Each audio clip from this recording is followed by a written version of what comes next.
Hello, everybody. Welcome to the Canadian Shield. My name is Sterling, and I'm your host. So Jagmeet Singh has seen the report of the traitors in their House of Commons, and he's decided that he's not going to do anything about it.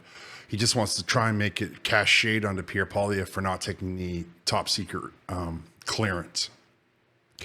Of course, by taking the top secret clearance, Jagmeet Singh, with all of this information, can't say a single solitary word. He trips over himself. He's running around in circles. He's got to be careful what he says and what he doesn't say. Pierre Poilievre, by contrast, doesn't have to do any of that. If for whatever reason the unredacted report falls into his lap, he can easily release it to the world and not violate any oath that he's taken, not violate any top secret stuff that he's taken. He could literally do it and not break a single solitary law. Whereas if Jagmeet Singh now tells anybody the information that he saw in that unredacted report, he in fact becomes also a traitor to the country.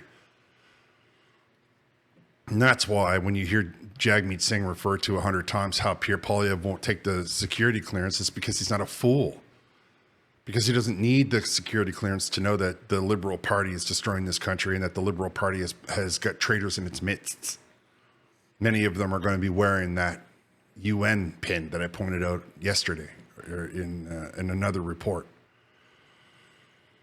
All right, so I'm going to let you hear a couple of things. This time I'm going to stop it along the way because the absurdity of what this guy says, the contradictions in his words, he just cannot be taken seriously. There's just absolutely no way in the world that he can be taken seriously. All right, before I get into it, I would encourage you to like, comment, subscribe, hit the notification bell, share this channel with all of your socials. Let's do this. I am more alarmed today than I was yesterday after having read the report. What is clear to me is that Justin Trudeau knew and didn't act, are putting the interests of their party ahead of the country, and that is wrong. I'm not going to discuss the details from that report, like the names. I'm not going to do that because to do so could jeopardize the ability of our national security systems to do the work that we need them to do to keep us safe, to safeguard our democracy. No, he's not going to do that because if he does, he'll get arrested by the RCMP and CSIS and told that he's no longer eligible for a top secret clearance. It's not some moral high ground. That's why Pierre Poilievre didn't accept the clearance. This is like the 5th time they've tried to get Pierre Poilievre to accept the clearance because then they can control what he says in the House of Commons. He's not a fool. Jagmeet, on the other hand. No one should put their party's interests ahead of the country's interests. You're saying, why are you saying the Prime Minister is not willing to take action in the face of what he knows? Based on what is already publicly available, we saw that he was slow to act and accepted a certain level of foreign interference. Was there anything in the unredacted report that was connected to you personally? I was a target. Jagmeet Singh will talk about how Pierre Poilievre should be looking at allegations about conservative leadership race interference, and yet he'll say that Jagmeet just said that he was a target of interference. As the leader of the NDP, isn't that the exact same thing? Isn't that leadership interference in the party? So why isn't Jagmeet Singh doing something? Why isn't Jagmeet Singh taking it seriously? Why isn't Jagmeet Singh putting forward a motion of no confidence? Because he's not putting the country first, he's putting his party first. What the report indicates to me is that this is something that's very serious and should be alarming to all Canadians, and that it requires action. All right, action.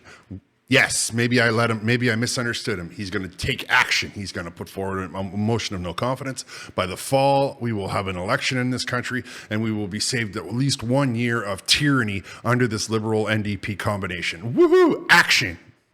We should talk about how we can take the necessary steps as leaders to ensure that each of our parties are protected from interference in this manner.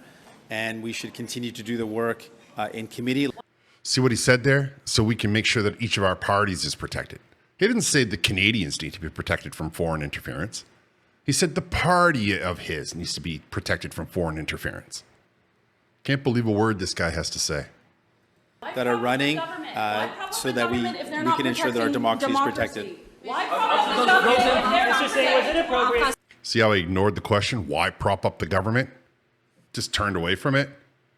Because he's only thinking of himself. He's not thinking of me and you. What they're doing is unethical. It is, in some cases, against the law, and it is indeed They are indeed traitors to the country.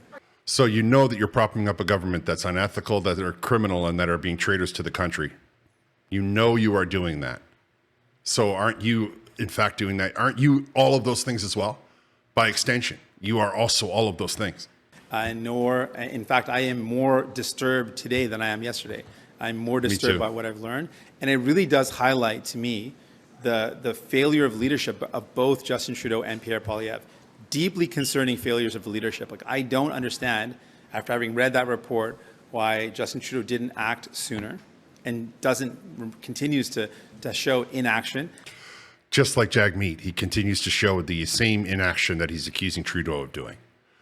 What kind of an individual can be this kind of absolute tone deaf to his own words? I mean, is he even listening to himself, or is he just talking for the sound of his own voice? Democracy is at stake here. So why are you continuing to prop up the government who you say isn't taking democracy seriously? Why do you continue to prop them up? So the question is, what are we going to do about it? No, the question is, to why me, do you continue to prop up the government when you say our democracy is at stake and this government is not taking our democracy seriously? Why continue to back them up? we're not at all doing that. What we're saying is we're going to demand answers. We're going to continue to push for solutions. I've also said that the Prime Minister has known this information and is clear has not acted and has not acted appropriately, and I maintain that position. And Jagmeet now knows that information, and he is not acting, and he is not acting appropriately, and I maintain that position. These guys got to be taken. You want me to be taken seriously, you got to take the fact that it's traitors to the country. I mean, you think of the amount of people that are in this country right now from foreign states. He goes on to talk about how it's mostly China and India. Well, the thing that matters to me most is that it is anybody, and that you're sitting there idly by while it's happening. The amount of people that run to this country, do you want to import the government with you? Is that why you left the country that you're with? As a country, we need to mesh together on the one thing, that we all came here, that we are all here because where we were wasn't treating us very well, and now we are here in this nation, and we don't need to import all of the governments that made us run from our country in the first place. We need to stand together. We need to unify. We need to identify as a Canadian. We don't need to identify as anything else. And we can't allow hypocrites like Jagmeet Singh to say, oh, well, we're going to talk about it in committee and everything is going to be discussed. And all the while, I'm getting closer and closer to keeping my seats in Parliament. At one time, the lady said to him, well, why don't you just run on your platform that you're talking about? And he just completely ignored that question too. Right after she finally got her question in about propping up the government, he took one more question and he left the room because he doesn't have an answer, because he knows that there is no response to that makes any sense to Canadians. He just wants to gaslight you into thinking that somehow he's doing something. He's not doing anything but sitting on his hands. He's sitting idly by, propping up the Liberal government that he just, in his own words, says are criminals, traitors, and unethical. And he supports them. Without him, they would collapse tomorrow. There would be, if he put forward that one motion, there would be no government, the votes would carry, and there would be a call for an election, which we would probably have within 90 days, just in time for the fall session. But he's not doing that because he's only thinking of himself. He doesn't care about you. He's looking for some sound bites. All right, I'm going to wrap here. I want to thank you all for listening. I appreciate it if you would like, comment, subscribe, hit the notification bell, and share this channel with all of your friends. I'll talk to you next time.